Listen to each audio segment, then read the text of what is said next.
Configurations of the terrain. The major configurations of terrain are accessible, suspended, stalemated, constricted, precipitous, and expansive. An accessible configuration first occupy the strengths, and a suspended configuration go forth if they are unprepared. In a stalemated situation, do not be enticing into going forth. As for constricted configurations, if we occupy them first, we must fully deploy throughout them. As for precipitous configurations, we must hold the heights and await the enemy. As for expansive configurations, if our strategic power is equal, it will be difficult to provoke them to combat. Now, these six are the Tao of terrain. Any general who undertakes responsibility for command cannot but investigate them. Configuration of terrain is an aid to the army, analyzing the enemy, taking control of victory, estimating ravines and defiles. The distant and near is the Tao of the superior general. One who knows these and employs them in combat will certainly be victorious. One who does not know these or employ them in combat will certainly be defeated.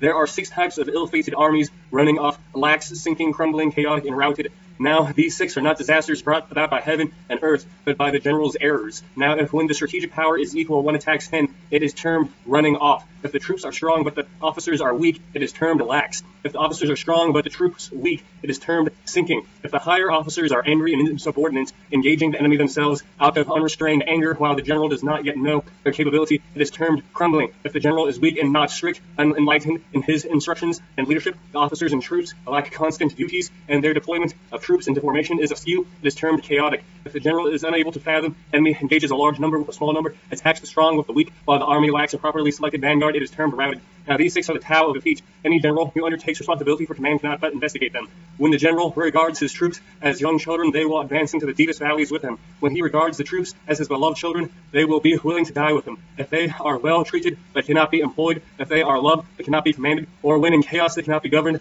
they may be compared to arrogant children and cannot be used. If the Tao of warfare indicates certain victory, even though the ruler has instructed the combat should be avoided, if you must engage in battle, it is permissible. If the Tao of warfare indicates you will not be victorious, even though the ruler instructs you to engage in combat, not fighting is permissible. Thus, a general who does not advance to seek fame, nor fail to retreat to avoid being charged with a capital offense of retreating, but seeks only to preserve the people and gain advantage for the ruler is the state's treasure.